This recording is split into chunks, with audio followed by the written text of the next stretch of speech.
حضرت مولانا طارق جمیل صاحب نے کچھ وقت پہلے بیان میں کہا کہ یوسف علیہ السلام کو معاذ اللہ، مجھے تو یہ بولتے ہوئے ڈر یہ لگ رہا ہے کہ لوگ مجھ پہ گستاخی کا فتویٰ نہ لگا دیں.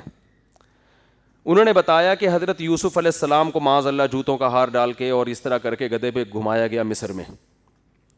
ان پہ فتویٰ لگ گیا کہ یہ پیغمبر کے گستاخ ہیں. ہم نے اس وقت زیادہ وضاحتی بیان نہیں دیا کہ اس مٹی ڈالو اس مسئلے پر، ورنہ اصولی طور پر جن لوگوں نے اس موقع پر مولانا طارق جمیل صاحب کو گستاخ کہا، ان کو امام قرطبی کو، امام فخر الدین رازی کو گستاخ کہنا چاہیے تھا، جس تفسیر میں یہ واقعہ لکھا ہوا ہے. اب امام قرطبی تو اتنے بڑے مفسر ہیں نا کہ اگر آپ ان کو گستاخ رسول کہہ دو تو لوگ مانیں گے نہیں اس بات کو.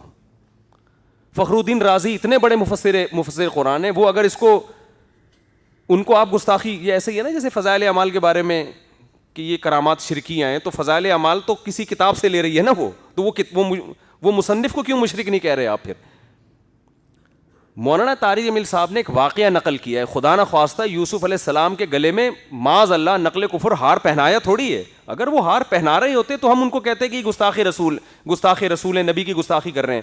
وہ ایک واقعہ جو کتابوں میں لکھا ہوا ہے نقل کر رہے ہیں. آپ صرف یہ کر سکتے ہیں کہ آپ یہ بتا دیں کہ بھئی یہ واقعہ مستند نہیں ہے.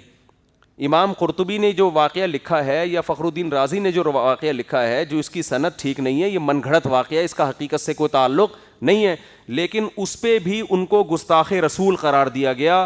اور یہ غنیمت ہے کہ وہ بچ گئے. مجھے اس وقت یہ ڈر لگ رہا تھا کہ کوئی ان کو خدا نخواستہ بم سے نہ اڑا دے. جس آدمی نے ساری زندگی نبی کی سیرت بیان کی اور بڑی بلاغت کے ساتھ وہ نبی کی سیرت بیان کرتے ہیں، تو ایسا نہ ہو کہ ہماری قوم انہی کو گستاخ رسول کے نام پہ اڑا دے.